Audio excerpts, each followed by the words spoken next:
Paramashivoham.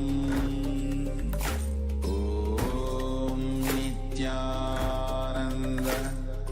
Paramashivoham. Om Nithyananda. Paramashivoham. Om Nithyananda. Paramashivoham. Om Nithyananda. Paramashivoham. Om Nithyananda. Paramashivoham. Om Nithyananda. Paramashivoham. Om Nithyananda. Paramashivoham. Nithyananda. I request all the participants here to please share your experience of the Nithyananda Yoga, of the experience which you had just performing this Nithyananda Yoga. We'll be entering to the power manifestation soon. So now let us all sit straight. Bring ourselves in the restful awareness. As now we're entering to the power manifestation after the performance of the Nithyananda Yoga, the complete 3-hour intense performance of the Prathama Vinyasa Krama and the Dvitiya Vinyasa Krama, blessed directly by the Supreme Pontiff of Hinduism. We'll be manifesting the power of third eye today. Ability to read and see with our eyes completely blindfolded. Now let us all get ready. Bring ourselves in the space of restful awareness.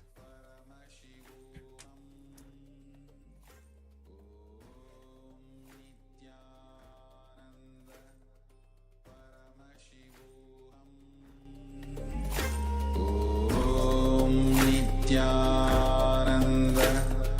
Paramashivoham. Om Nithyananda. Paramashivoham. Om Nithyananda. Paramashivoham. Om Nithyananda. Paramashivoham. Om Nithyananda. Paramashivoham. Om Nithyananda. Paramashivoham. Om Nithyananda. Paramashivoham. Om Nithyananda.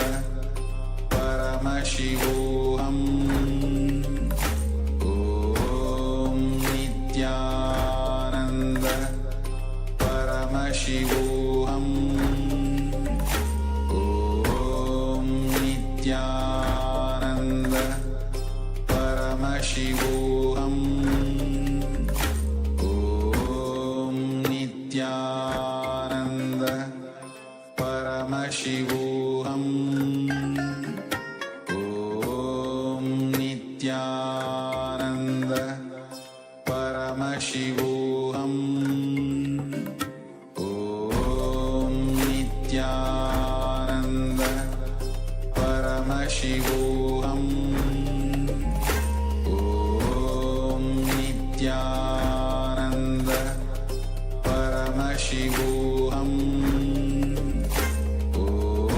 Om Nithyananda. Paramashivoham. Om Nithyananda. Paramashivoham. Om Nithyananda. Paramashivoham. Om Nithyananda. Paramashivoham. Om Nithyananda. Paramashivoham. Om Nithyananda. Paramashivoham. Om Nithyananda Paramashivoham. Nithyanandam Paramasukhadam Kevalam Jnanamurtim Dvandvatitam Gaganasadrisham Tattvamasyaadhilaksham Ekam Nityam Vimalamachalam Sarvadi Sakshibhutam Bhavatitam Trigunarahitam Sadguruntam Namami. Nithyanandam, everybody. Once again, I'd like to welcome each and every one of you who are seated with us from all around the world for this exciting Paramashivoham level 3 program. And we all did the Dvitiya Vinyasa Krama, which is the 308 asanas and the 308 yoga components with all the 12 components. And now we are going to be entering into the next session, which is the power manifestation. And today is the day 2 of this season of Paramashivoham level 3. And I hope each and every one of you are enjoying. And this session is going to be on power manifestation. So what we are going to be doing in this round of power manifestation, or in this session of power manifestation, is being able to identify the images, the colors that is going to be projected for all of us on the screen.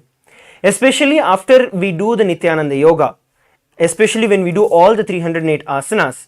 See, even if you did not do all the asanas, it is okay. But when you try everything to your maximum capacity, the entire body awakens, the entire body becomes alive, and the mind becomes zero. It comes to a standstill. So this point is the closest time that you have to experience that oneness with Swamiji. As Swamiji beautifully says, it is after yoga, after puja, when you receive the darshan. These are the times when your entire body is also cooperating, entire body is also physically in that space to receive the superconscious experience that the Supreme Pontiff of Hinduism, our beloved Swamiji, is showering on each and every one of us. Yesterday we had the initiation from Swamiji, and we were all initiated into the Shiva Diksha, the Mahavakya, the Gayatri Diksha, which is the base initiation required for us to manifest these extraordinary Shaktis. So now in this round of power manifestation, let us now enter into the power manifestation. Yesterday whatever we saw in the first session as a demonstration, by sincerely doing all the different steps, by sincerely attending the program, you will manifest all of these Shaktis. So let's now enter into the power manifestation. I request each and every one of you to please ensure that you get yourself a blindfold, or if you do not have a blindfold, at least get yourself an opaque cloth, and you can get it and come and be seated. If you already have it, be ready. We are going to be entering into the power manifestation in just a few moments. I will explain how we will be manifesting the powers also. I'll share the science behind it and what we would be using to manifest the power. So take a few moments to get yourself a blindfold, or if you do not have a blindfold, at least an opaque cloth. See, some of you are just sitting where you don't have anything, that you can just close your eyes. See, even if you close your eyes, get yourself the blindfold, because that will ensure that there is no extra light that comes from the external source. It ensures that it's completely dark, which helps with the power manifestation. So even if you do not have the blindfold specifically, at least get yourself an opaque cloth and come and be seated. Let's enter into the power manifestation.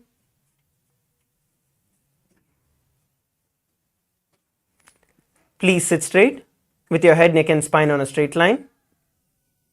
Please put on your blindfold. What we will be doing is chanting the Mahavakya, Om Nithyananda Paramashivoham.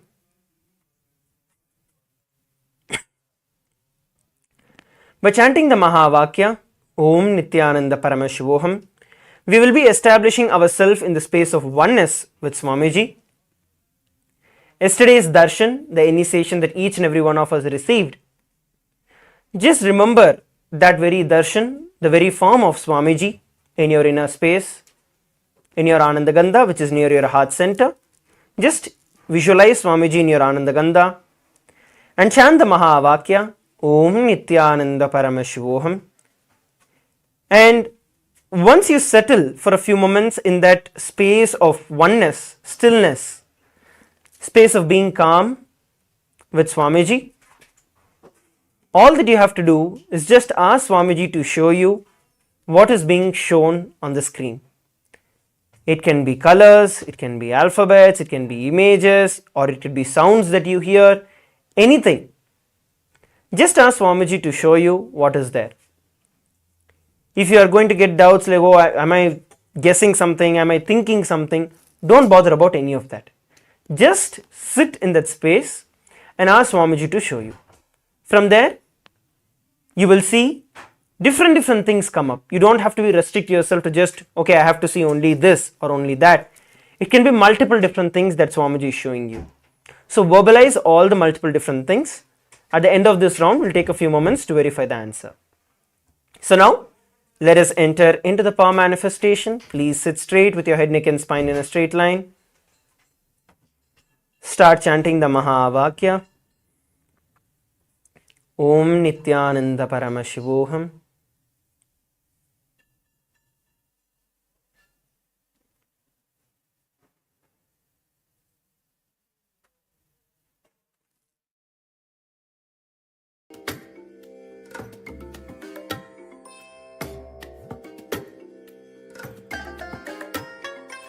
I bless you all. Let you all open all your three eyes and manifest the powers of Mahasudashiva. Om Nithyananda Paramashivoham. Om Nithyananda Paramashivoham. Om Nithyananda Paramashivoham. Om Nithyananda Paramashivoham. Om Nithyananda Paramashivoham. Om Nithyananda Paramashivoham. Om Nithyananda Paramashivoham. Om Nithyananda Paramashivoham.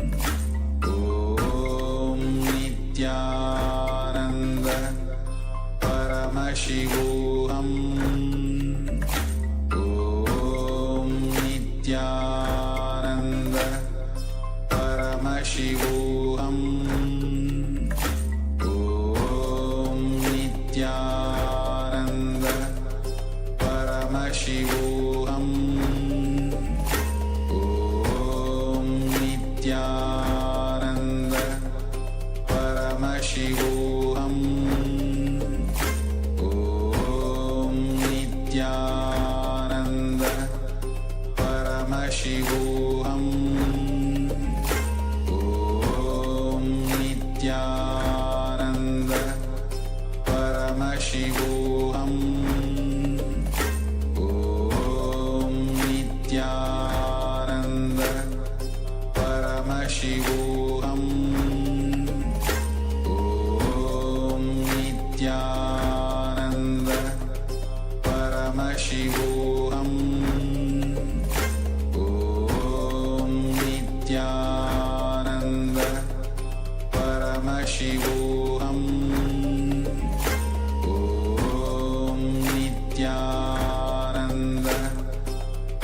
Paramashivoham.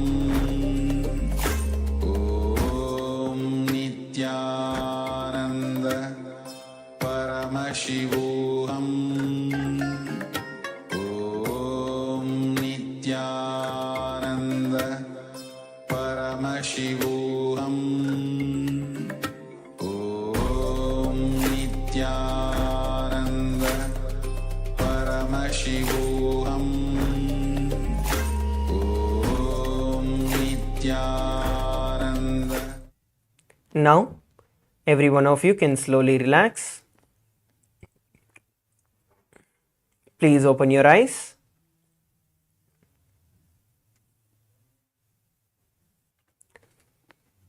You can all open your eyes slowly. And what you're going to be doing is you're going to start verbalizing and penning down whatever Swamiji showed you. You can also start putting it in the Zoom chat. You can start posting your answers in the Zoom chat, because in just a few moments we are going to be looking at the answers. So please go ahead and drop your whatever Swamiji showed you, whatever you saw. See, even if you saw just darkness, put it as darkness. It's not you didn't see anything, it is you are seeing darkness. So go ahead and start putting it in the Zoom chat, so that we can help you with the power manifestation. We can help you through the time with manifesting these extraordinary Shaktis. So please take a few moments and post your answers in the Zoom chat. Yes, Geronimus is sharing it was darkness. Okay. Go ahead. Yes, I want to hear from everyone. Go ahead, all of you can share. Sergey is sharing darkness. Please go ahead. Continue to share.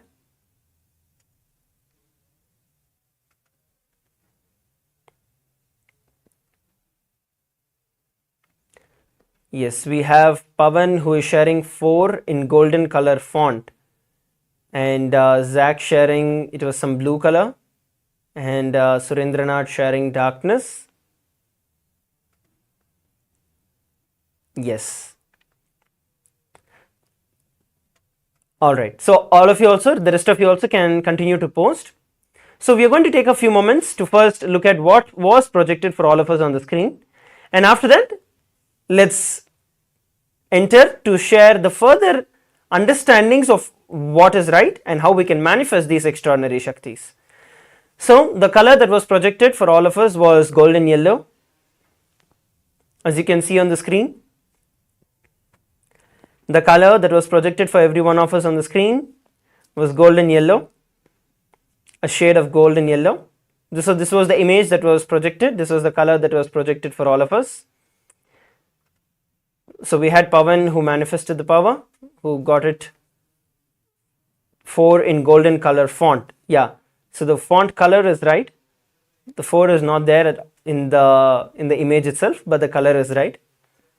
Now once again, for those of you who saw darkness or who saw the color black, all that you have to do is you need to understand that what is needed is manifesting more power. It is not that you are not manifesting power, it is that you have to manifest more power.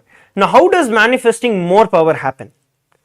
The manifestation of these Shaktis, as we know, is based in the space of oneness with Swamiji.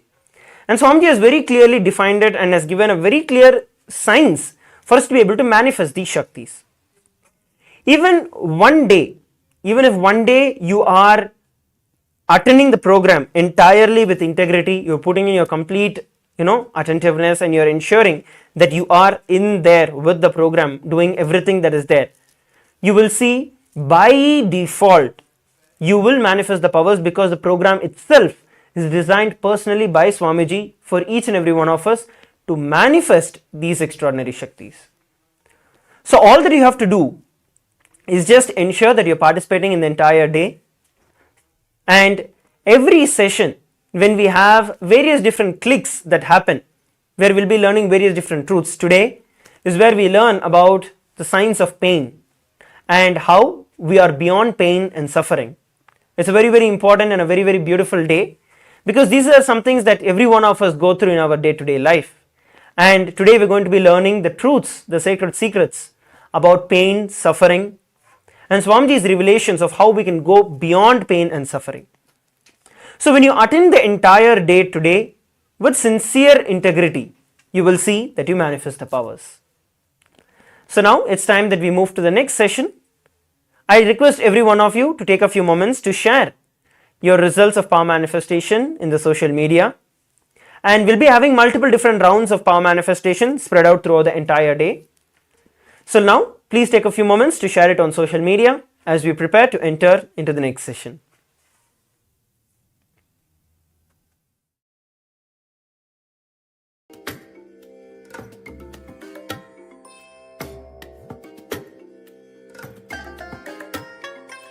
I bless you all. let you all open all your three eyes and manifest the powers of Sahaja Om Nithyananda Paramashivoham. Om Nithyananda Paramashivoham. Om Nithyananda Paramashivoham. Om Nithyananda Paramashivoham. Om Nithyananda Paramashivoham. Om Nithyananda Paramashivoham. Om Nithyananda Paramashivoham. Om Nithyananda Paramashivoham. Om Nithyananda Paramashivoham. Om Nithyananda.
नित्यानन्दं परमसुखदं केवलं ज्ञानमूर्तिं द्वन्द्वातीतं गगनसदृशं तत्त्वमस्याधिलक्ष्यम् एकं नित्यं विमलमचलं सर्वधी साक्षिभूतं भावातीतं त्रिगुणरहितं सद्गुरुं तं Namami.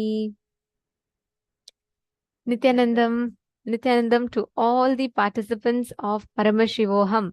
Welcome. We welcome each and every one of you for your day 2 of Paramashivoham. Actually, this journey, this season is going to be something very, very special for sure. One of the most important reasons being the very time that this is happening is very auspicious time. Please understand, the very time that you're all having the Paramashivam, it's during the Navaratri time. And this Paramashivoham happening during Navaratri time is the most conducive ambience for anyone who's seeking for enlightenment to sit, because this is like the time where it is Ratri, means intensity. The intense cosmic energy becomes available to you, accessible to you. Nithyanandamma Yogamalar, Nithyanandamma Vimala Nambiyar, Nithyanandam, Ma Anandeshwari, Ma Hedi Shlak, Nithyanandam everyone, Ma Mohini Shah, Nithyanandam, Ma Anna Isabel.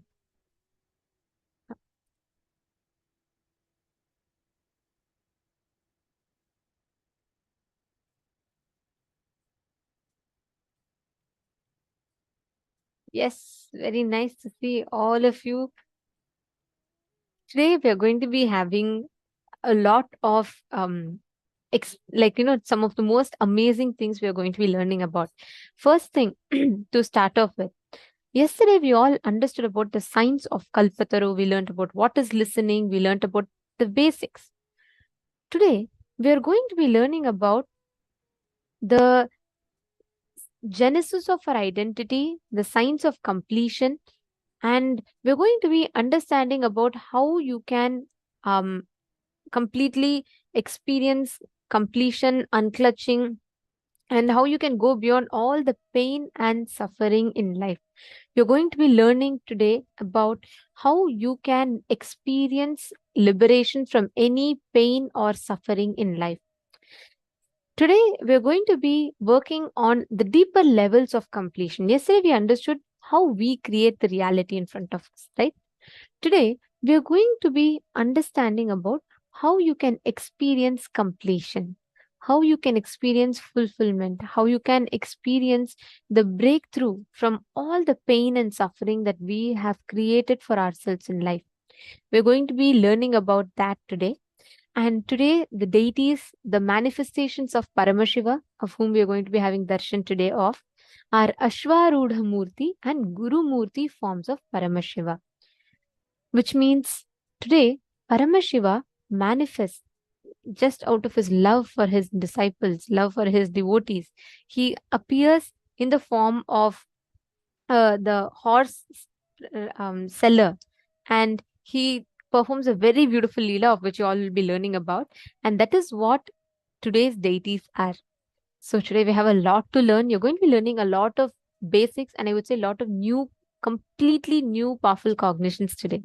So please stay tuned with us. And all the participants, if you have any questions, you can ask us. Please feel free to post in the chat.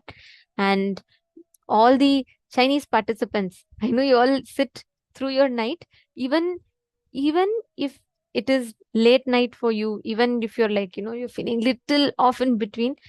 Today, do not miss. We request you all to make sure that you drink coffee, tea, something, but do not miss today's sessions, because today's whole day sessions, they are forming the basics of what you're going to be learning in the next 20 days. Today, you're going to be learning about unclutching, deeper levels of completion. So the whole day, you'll have a lot of exercises that you'll be doing. You'll be internalizing, and you will be understanding the deeper meanings of the truths that Swamiji has revealed. So, yes, are you all ready? Shall we all enter into the day today?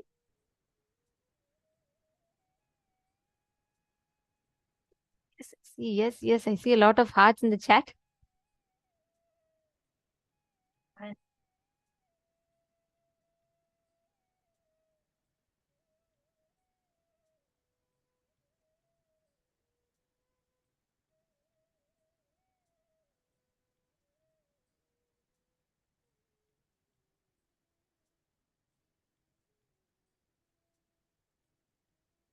Sorry, now are you all able to hear me? Hope all of you are able to hear me now. Nithyanandam? Yes. So today we are going to be learning about pain and how you are going to get liberated from pain and suffering and to reclaim your life through the process of completion. Once again, just wanted to know who all are here for the very first time. If you are here for the very first time, and or even this 21-day program is the first program for you, please do let us know here in the chat. And I request all of you to do participation intensely, like participate with asking questions, posting your clicks. Don't bother, even if you feel you're posting too many. Like yesterday, saw so beautifully, some of you were really intensely participating. Like Manitya Guru Prasadini, continuously participating for everything. Don't feel like, is that okay or not okay? Is it okay if I keep posting? Would it not be too many messages? No. Don't worry. You go on posting continuously here, participate continuously here, and we will help you to understand.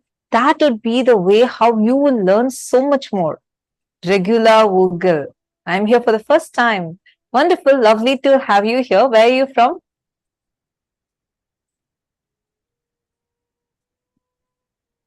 And as I was mentioning, do participate intensely. You can keep posting here, the messages right here. And this would really, Switzerland, that's wonderful. Pei Hua Wu. Yes, wonderful to have you here. All of you who are here for the first time, we are actually across 10 different rooms, and we have the participants from almost 10 Zooms. We have participants, and everybody are here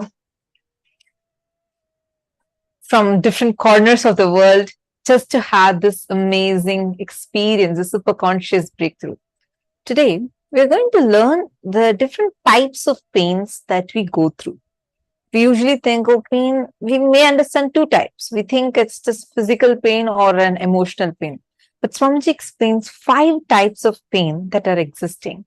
And how do we go through those 5 types of pain? And how does it actually impact us? Like, how does it affect us? How do they have their power over us? And how can we have power over them? How to overcome the pain and suffering? Yesterday, we all learned the process called completion, right? We all did the reliving and relieving. Today, we are going to go even more in depth for that. So if you have some questions, you feel stuck somewhere, feel free to post it. All right, so lovely to see all of you here, fresh in the camera.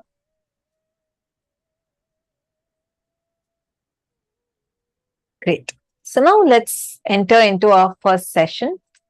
The first session is going to be on Sahaja Samādhi, perpetual completion. How to be in that unbroken, eternally complete. How to be in that space. This is what Swamiji is going to be revealing to all of us about. So let's now listen to the revelation from Swamiji.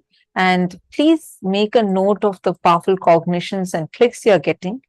Make sure you're intensely listening to what Swamiji is revealing. And after this, right after this, we are going to be doing an internalizing exercise where all of us are going to be discussing together and understanding the revelations from Swamiji more deeper. So let's listen to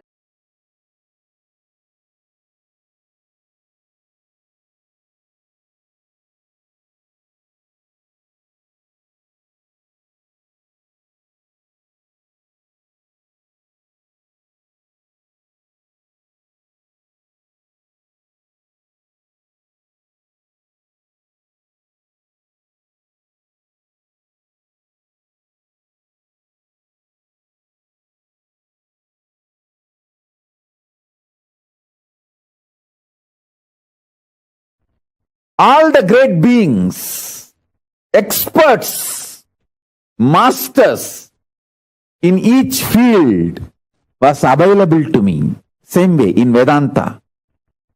I can't even imagine somebody beyond Annamalai Swamigal in Vedanta. He can just sit in Nirvikalpa Samadhi and Sahaja Samādhi forever. Unbroken Sahaja Samādhi.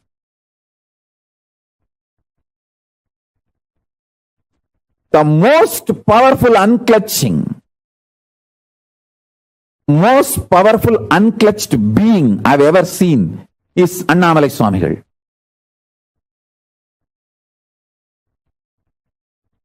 Even when his eyes are open, you can look into his eyes and see that he is unclutched. He is in Nirvikalpa Samadhi. Only in his eyes I realized anybody can come in front of him, there will not be any expression in his eyes. He will be just seeing, but there's no reaction from inside. Such pure Nirvikalpa Samadhi. One side, the great Siddha, Isakki Swamigal. The other side, great Yogi, Yogananda Puri. The other side, great Shakta, Tantric, Acharya, who achieved Parashakti, Kuppammal, Vibhudananda Puri. The other side, Annamalai Swamigal.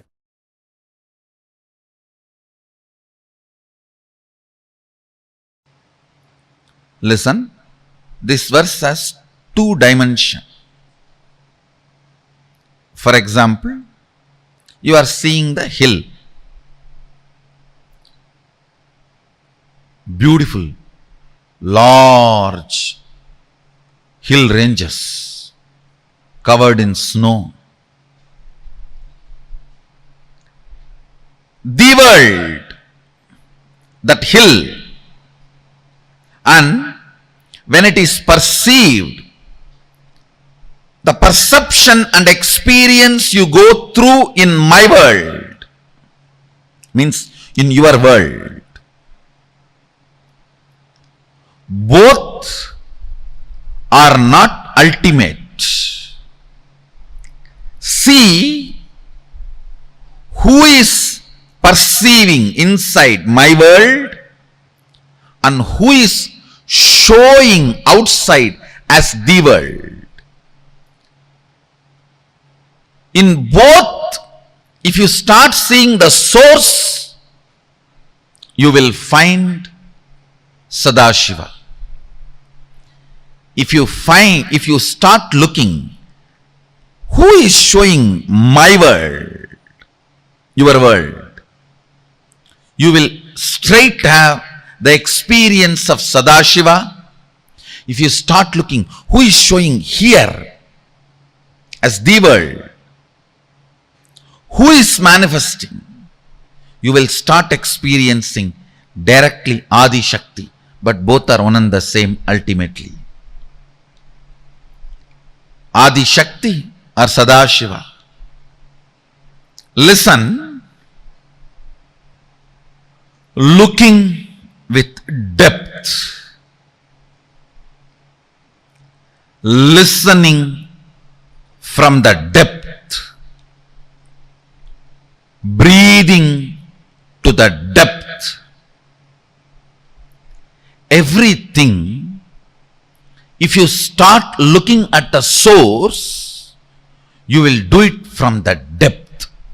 Understand all the suffering of human beings because you are superficial.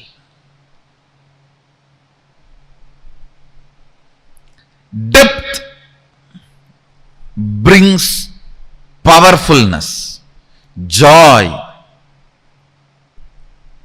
Anything, whether it is breathing, seeing, listening, cognizing, anything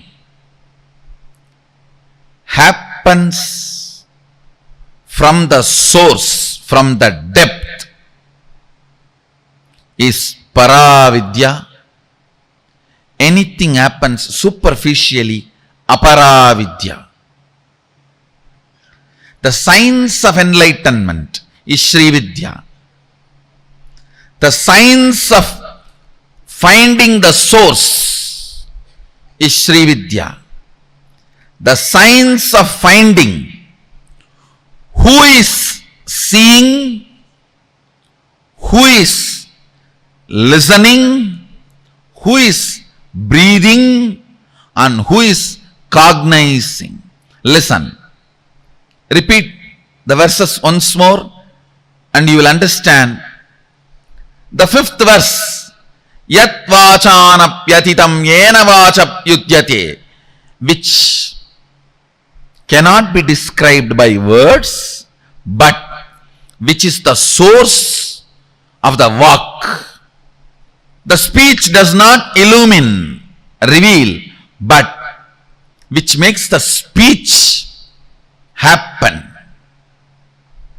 First. Second, the sixth verse. Yanmanasana manute yena hurmano matam, means cannot be cognized by the mana, but which makes mana cognize, which makes mana operate. Next, yat chakshusha napashyati, not which can be seen, but through which the organ of seeing is lit, functions.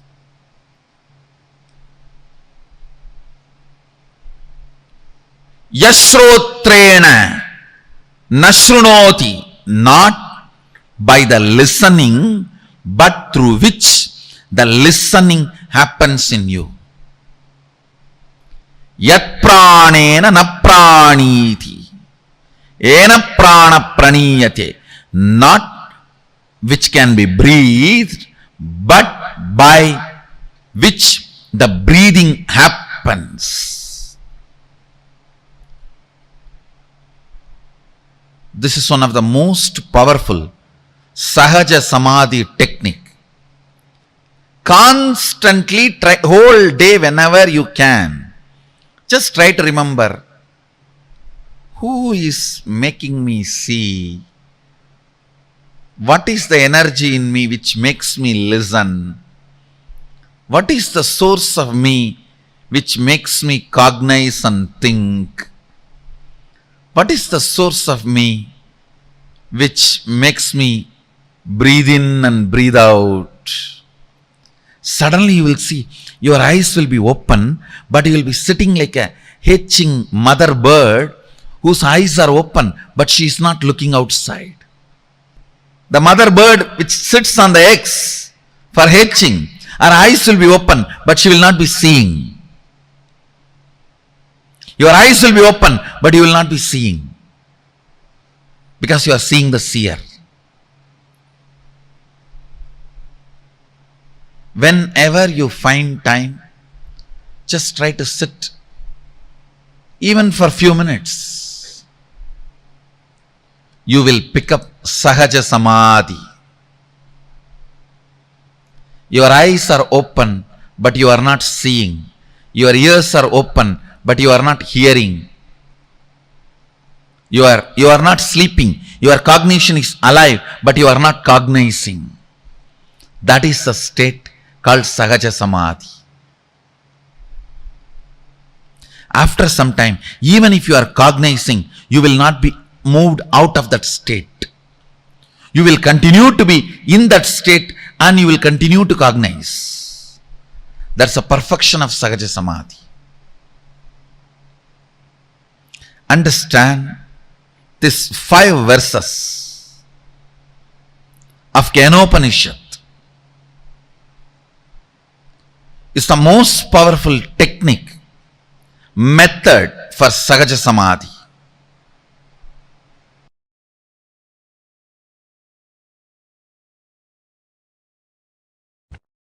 Your body, identity and being to Paramashiva in oneness. I tell you, Paramashiva is a pure being, pure identity and pure body.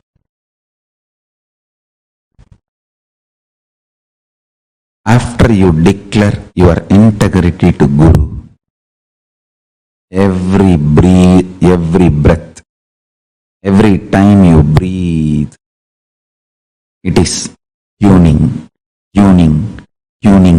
Paramashiva. Inhale.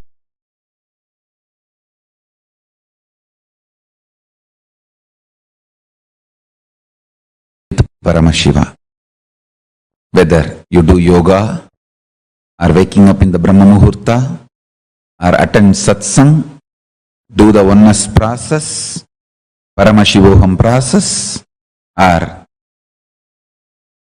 chant Mahavagya, do puja, anything. The tuning goes on and on and on. When I come and sit in the satsang, I am spending this moment with you all and celebrating your existence with my existence as Paramashiva. Listen to this truth. When I come and sit in the satsang, I open myself to your being and tune your body, identity, being to Paramashiva in oneness. And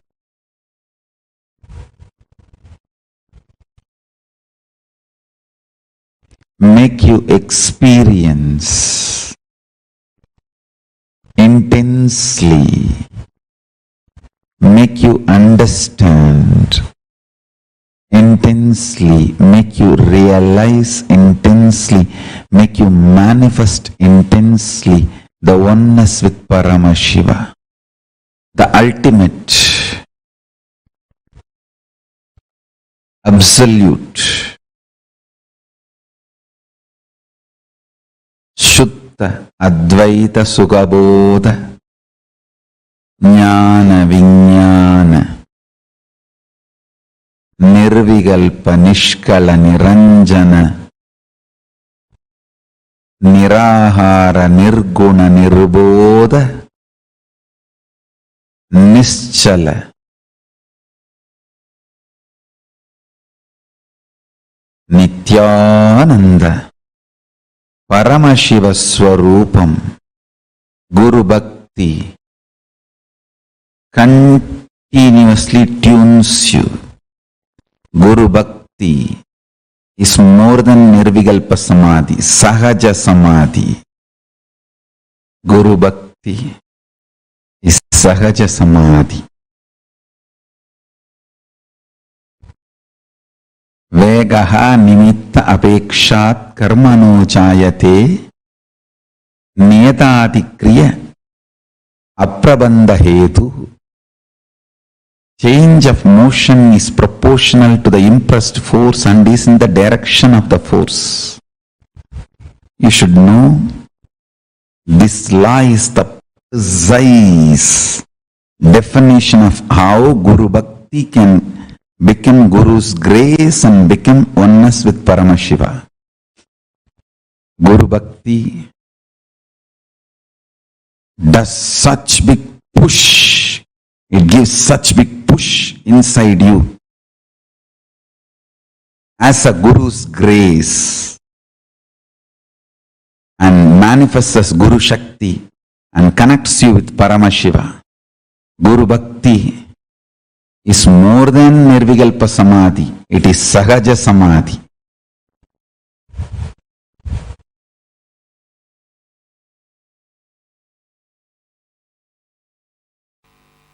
Let me explain that word Guru Bhakti. Being authentic to Guru. Look into your inner image. See how much of your inner image is influenced by Guru's presence in your life.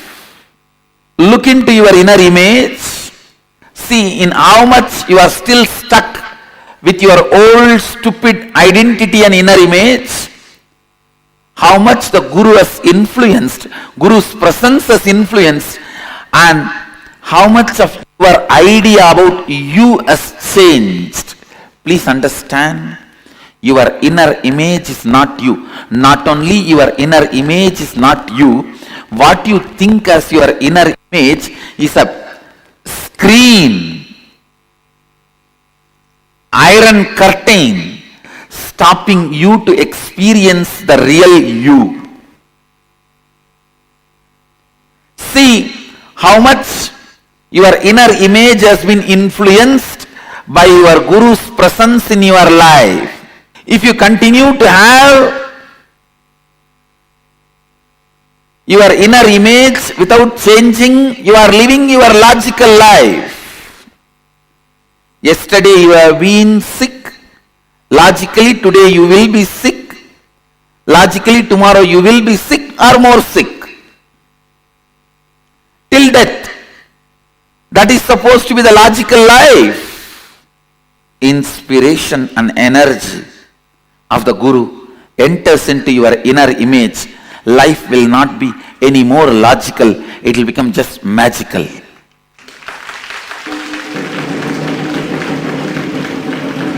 It is not any more logical. It will simply become magical.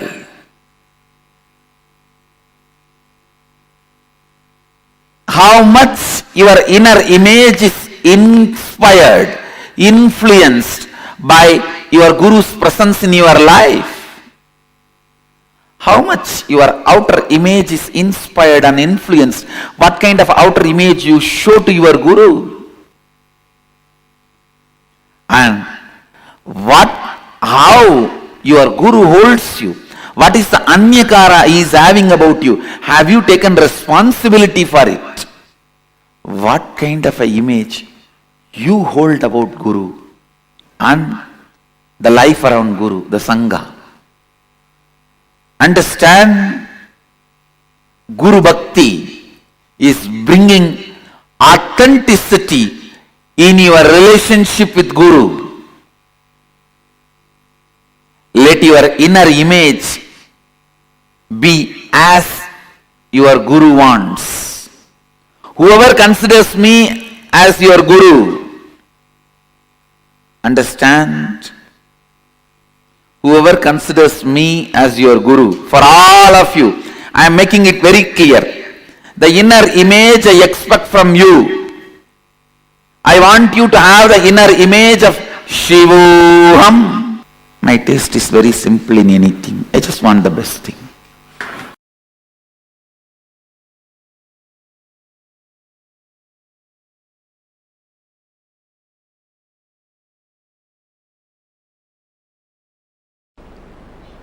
See, if your inner space is in the mode of self-denial, you will have exactly the friends, family, people with self-denial only falling in your eyes, falling in your senses, falling in your perception. If you are in the mood of completion, you will have only people who want to do completion falling in your perception. Listen. So, whether you are in the state of a devil, demon, bhuta, preta, rakshasa, gandharva, muni, kinnara, kimburuda, gandharva, yaksha, rakshasa, rishi, whatever space you are in Advaita.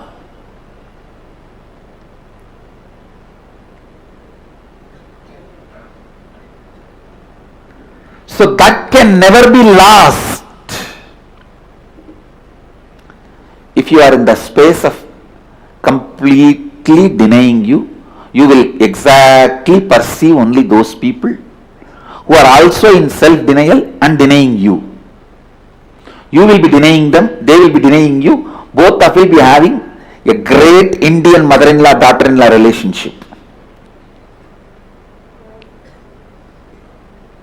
Then, if you decide to complete, you will perceive suddenly everybody around you are struggling towards completion.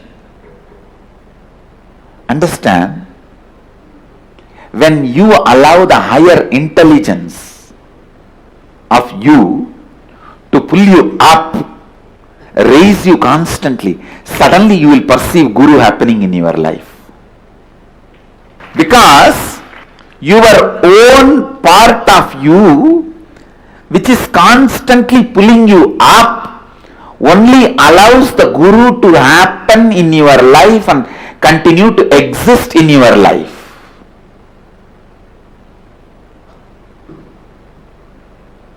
Only then you perceive Guru in your life. If you are in the level of, oh, he has stolen my 200 rupee, he may steal my 300 rupee, he may steal my plastic bucket, you will only have that kind of people around you. In your perception, in your lifestyle, you will have only the people who will steal your mug, jug, the cloth which you kept without using, or the shampoo packet cover you hid under your pillow. You will exactly have only this kind of people in your perception. And when you start perceiving, oh, I will defame this fellow, I will destroy his identity, you will see exactly that kind of people happening around you, who will be defaming you and trying to destroy your identity.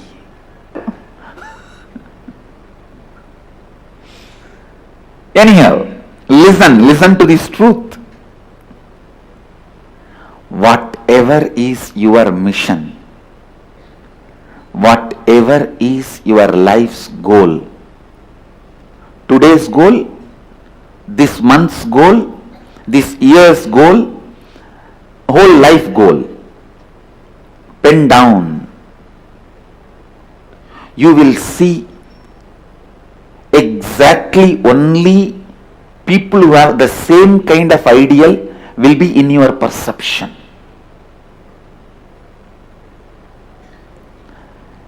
Today's goal is just to get out of this problem. 1 month's goal is how to get out of this reporting system. 1 year's goal is how I can cheat that method, this method, and become Mahant, whatever goal you have. Or your goal may be the other way. Today's goal, how I can really become authentic. 1 month's goal, how I can become authentic and integrated. 1 year's goal, how I can become authentic, integrated and responsible. Life's goal, how I can be enriching. You will see exactly those kind of people will be in your perception. You don't need to show to anybody what you are penning down. But pen down your today's goal, 1 month's goal, 1 year's goal, life's goal, purposes, and look around.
we put sacred ash outside and tell the people Mahadeva is inside. When Devi is inside, we put kumkum and tell the people Devi is inside. When Vishnu is inside, we put namam and tell people Vishnu is inside. When everything is empty inside, they tell people by not putting anything empty. And if you keep it empty, you will exactly get the people who will also have emptiness around you. It's up to you.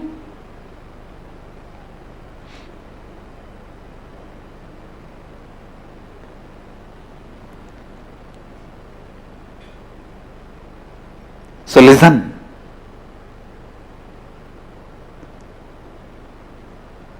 The perception about you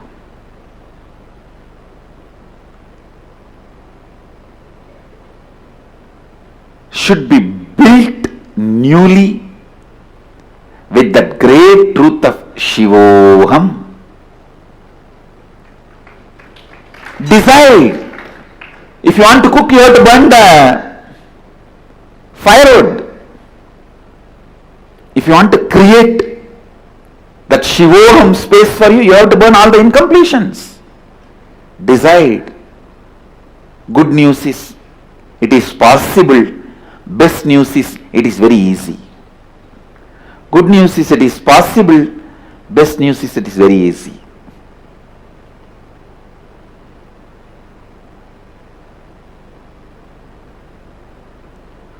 Go on completing.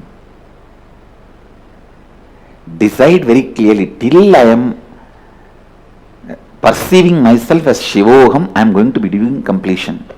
That cannot be stopped. Tell yourself, do you want to become Shivoham today or after 25 years? I am okay with anything. But till then I am going to be doing completion, I am not going to drop it. Better, why don't we become today instead of wasting 25 years? Then simply, naturally, your being will tell, yes, why waste unnecessarily 25 years? To celebrate the truth which already I am. And simply you will see, all your inauthenticities will be burnt. Simply your biomemory will be purified and cooked. The cooked biomemory is only called as Siddha. Siddha means in Sanskrit boiled. In Bengali they say Siddha Alu, means boiled potato. A cooked biomemory is Siddha. If you cook your biomemory with Shivoham,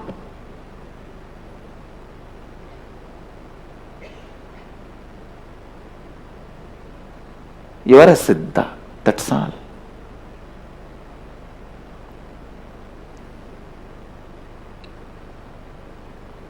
Cook your biomemory with Shivoham, Shivoham, Shivoham. Shivoham, Shivoham, Shivoham. Simply you will see, you become Siddha. You become Siddha. Shivoham, Shivoham. Shivoham, Shivoham. Shivoham, Shivoham.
The science of completion. What we understand or what we see as our identity is made up of these 4 components, like Swamiji beautifully explained right now. The inner image, what you experience as you, the words, the thoughts, the impressions, the ideas that you carry about you inside of you, which is the inner image. Next comes the outer image.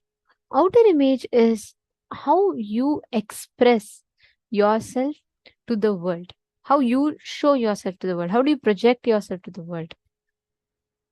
And others' image, what others think and experience or perceive about you. And life image, what you perceive about life. The permutation combination of all of these 4 put together forms our identity, forms who we are. So now when Swamiji is explaining about this Nirvikalpa Samadhi, the state of ultimate unclutching, this Nirvikalpa Samadhi is when unclutching becomes part of your bio-memory. When you start living this unclutching, living the space of unclutching continuously inside of you, where you start residing in the same unclutched space perpetually. It's called as Sahaja Samādhi. Guru Bhakti is where tuning your body, your identity, your being to Paramashiva and oneness is Sahaja Samādhi. Many times. Yesterday, how was the darshan for all of you yesterday?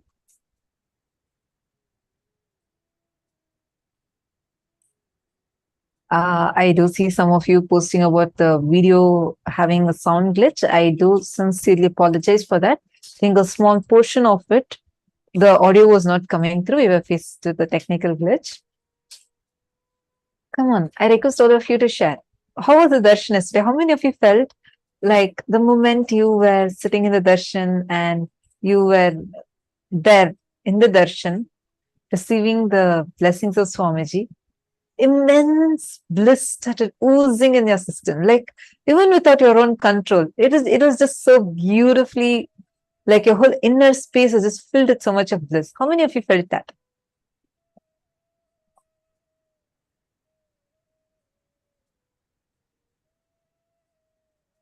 How many of you had that as an experience yesterday?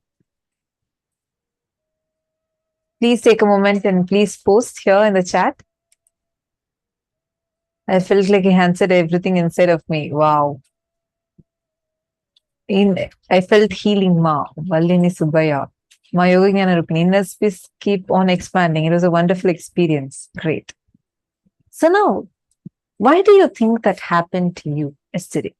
See, when Guru Bhakti, that deep feeling connection, that love that you carry, that feeling connection that you carry, then that makes you to start tuning in more and more to the space of unclutching, and you're experiencing that thoughtless space, like there's nothing running inside of you. You're just in bliss, just the tears of bliss pouring from your eyes, and you're just sitting, and it's something is happening in your chemistry inside of you.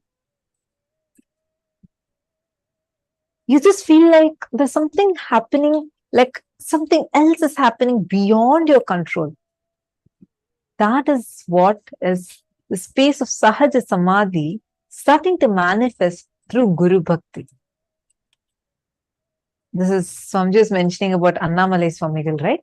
Actually, we have an image that we want to show all of you. This is an image of Annamalai Swamigal, where Swamiji is Guru. All of you can see here.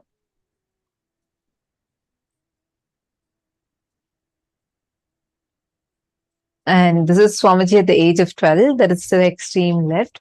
And right next to that, what image you're seeing is Annamalai Swamigal, direct disciple of Bhagavan Ramana Maharishi, and his guru of Swamiji, who taught Swamiji the science of enlightenment. Swamiji says, right, I can't even imagine somebody beyond Annamalai Swamigal in Vedanta. He can just sit in Nirvikalpa Samadhi, Sahaja Samādhi forever.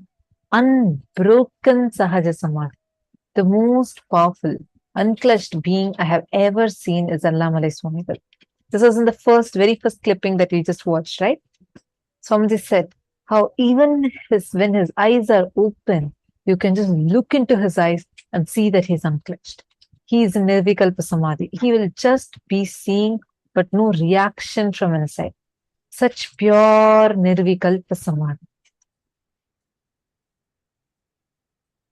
This is one of the most powerful Sahaja Samadhi techniques that you can practice the whole day whenever you remember it. Let us say that you're seeing a hill, a large hill range covered with snow. The world, like whatever is existing, it will be that hill, and when it is perceived, the perception.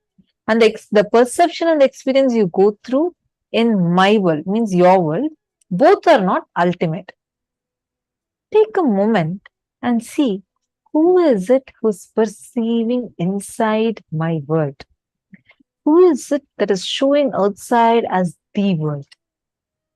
In both of you, start seeing the source, Sadashiva, Paramashiva. You will find Paramashiva in you. Ask these questions to yourself. Who is it that's making me see? Understand, you will not be able to get a logical answer, because every time you ask this question, it is only going to take you more deeper and deeper and deeper. But take a few minutes and let that questions take you more and more closer to your source. So we're going to project this slide for a few minutes. Take about 5-10 minutes and internalize this.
Nithyananda.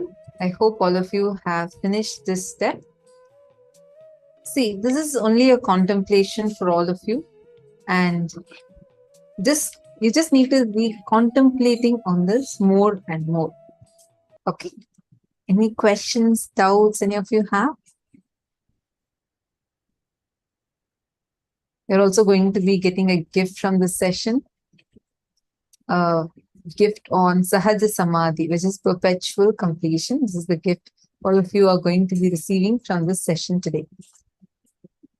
Every day in your email, you're going to be receiving loads of gifts, exactly the email that you use to log in for the session. In the same email, every day you are going to be receiving a lot of gifts from Swamiji. So do check out your emails. Even yesterday, you should have received the books, yantras, mandalas. Like there's a lot of gifts to you directly in your inbox. So this is for the people that are attending the sessions. So you would have definitely received. So make sure to check that out. Great. So now let's enter into the power manifestation round. Are all of you ready? Shall we all enter into this?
Now, every time you internalize a powerful cognition, you always manifest it as a power.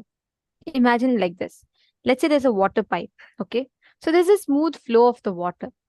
Now, if you put a block in the pipe, what happens? The flow is obstructed. So the water doesn't flow. But there's so much of force here, right? The pressure builds up because the water keeps collecting here.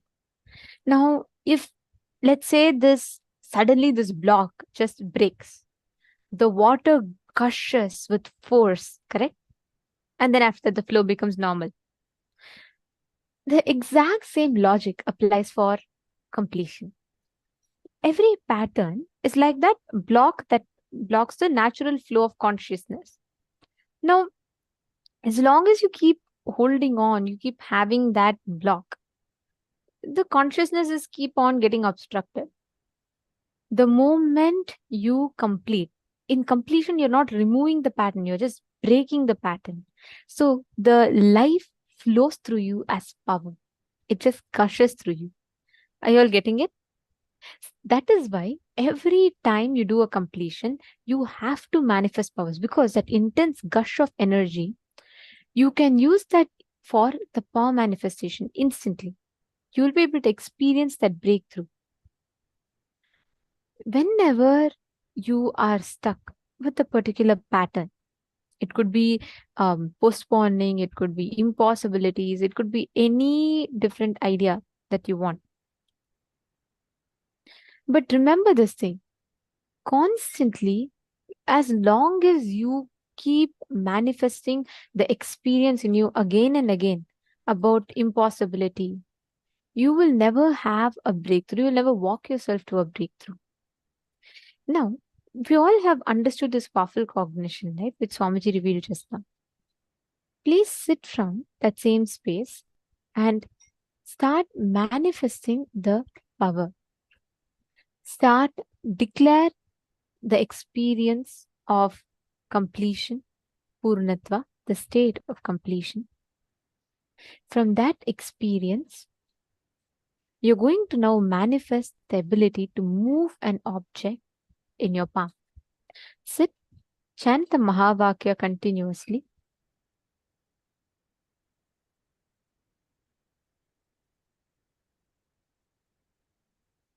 Hold the object on your palm. We will be showing you all a picture as well.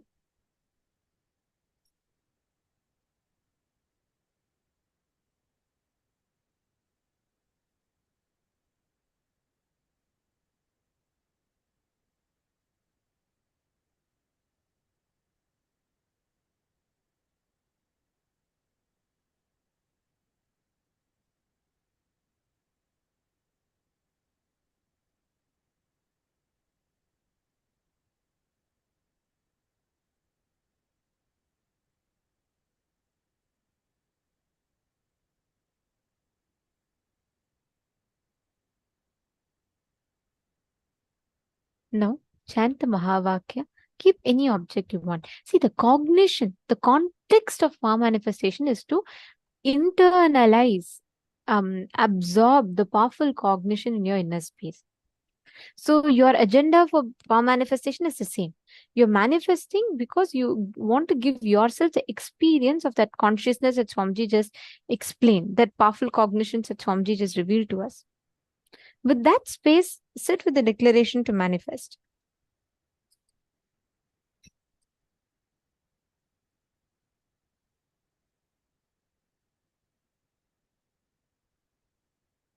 Chant the Mahavakya. You only need to bring the awareness in your inner space. Constantly keep chanting the Mahavakya. You will see how slowly the object will start responding to your whatever request you make. The object will start responding to it. Paramashivoham. Om Nithyananda. Paramashivoham. Om Nithyananda. Paramashivoham. Om Nithyananda. Paramashivoham. Om Nithyananda. Paramashivoham. Om Nithyananda. Paramashivoham. Om Nithyananda. Paramashivoham. Om Nithyananda. Paramashivoham. Om Nithyananda. Paramashivoham. Om Nithyananda.